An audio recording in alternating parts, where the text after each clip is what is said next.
I mean, just pander to every country, make every civilization give them their own storyline. I don't know. Well, that's kind of what they seem to be doing now, when they're adding like Latvians and Burgundians. Every little country has a civ, so they can keep making civs forever, I guess. And it's a tough one. What do you think about it? Do you think like that's the right way to go about keeping the game alive, or do you have a better idea to keep the game alive, or generate revenue? How do you keep it alive? I mean, obviously there's a loyal fan base, right? So what's the best way to please everyone in this equation? One thing I learned from Age of Empires is that RTS games get a loyal following that lasts for a long time. Okay, if you're going out, if you're a shooter fan, you go and get a shooter, and 3 weeks later it's in the bargain bin at the store. Shooter fans they might remember your old crappy shooter that you did, like Quake or Doom, but they're on the new one, whatever it is. Right? In terms of replayability, it's very short-lived, is what you're saying. RTS fans, they stick with it. So I remember when we were working on Age of Empires 3, we got our royalty statement from Microsoft about Age of Empires 1, which we still got royalties on, right? Because we did that when we weren't owned by them. And we were selling a little over 1,000 copies of Age of Empires 1 a month as of Age of Empires 3, which was crazy. What was that, 10, 15 years after it came out? Yeah. It was like an ancient game, and we're still selling 1,000 copies. And at that point, it's completely free money, right? Yeah, I mean, of course. We were long feedback or not on Age of Empires 1, and people were still buying it because, they loved it. So RTS games, they stick in your head, I think. I think it might be because it takes so long to learn to be good at them. Hi, apologies for the interruption, but I promise it's a good one. If you're enjoying today's episode with Sandy and you're an RTS fan, there's a good chance you might enjoy some of these other episodes that I did. Episode 49 and 51 is with Lewis Castle, who is actually the creator of the first RTS game ever made, Dune, and then he went on to work with the Command & Conquer series. He also worked with Spielberg on a game called Boom Block. So a really awesome episode. I hope you check it out. Episode 35 and 41 is with Ed Del Castillo, who worked on Red Alert 1 and Balrams, which are both very popular RTS games. If you're feeling a bit more adventurous, episode 62 is with Steve Murphy. He is the DEA agent that was in Colombia when Pablo Escobar was captured. The show Narcos is based on his life. And one last one, I promise. Episode 52 is a personal favorite of mine. It's with Leonard Skinner, who is a man that sold everything and lives on a boat. A really interesting and insightful conversation, so links to everything down below. Well, my experience with playing Cthulhu Wars is that the number one thing people love is new factions. Because once you get a new faction, you get to go into the game again and play it all over with new eyes.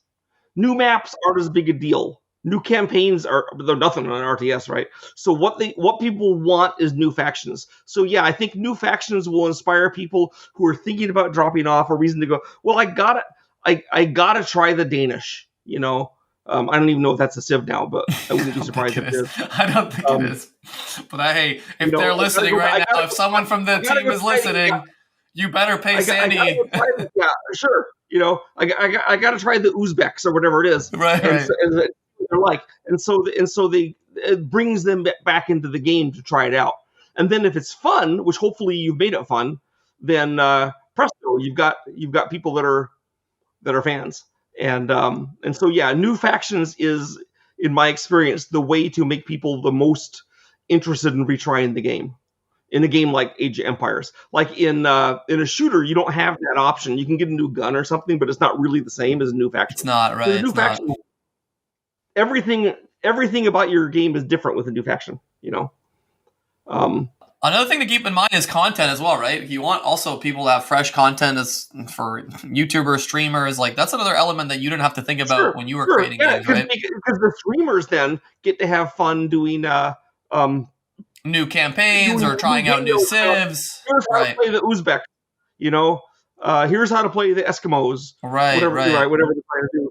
And then they have that, and that re-inspires other people to try it. It's this way, if they look and they see the video, because they're still subscribed to the channel, even though they're off playing some other game now, they go, oh, look, there's a new video here. Uzbeks, I got to see that. So they click on it and he says, the Uzbeks are really cool in this age, right? Whatever it says. I mean, there's not Uzbeks, I hope, but or I expect. But then that might. So I think that adding faction, if they want to keep the game going forever, adding factions is the correct way to do it. I'm not saying that's smarter than doing a whole new game.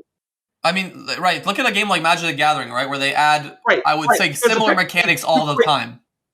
Yes, but Magic the Gathering, of course, when you add a new deck of cards, what happens is that people then they make their own faction. In a sense, they have to, I got to try out this whole new faction that uses these new cards. And often, what Magic the Gathering will do is in a new when a new edition comes up, they'll add some new game, some new mechanic. Feature. Like now there's cards that have there's plague type right, cards or whatever. Right. That's what they have. You know what I mean? Now they have shards, and so you got I got to see how I can make a shard deck. So everyone's having fun building their shard deck.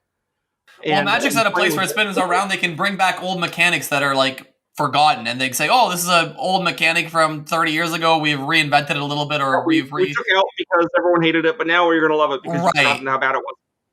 Right. Like for my game Cthulhu Wars, we getting out new civs was always the huge thing, you know. So we do other things that I think, because really a new map is as big a difference as a new civ, I think, but people don't perceive it that way, which is, so I guess maybe I'm wrong and they're right because they should know, right?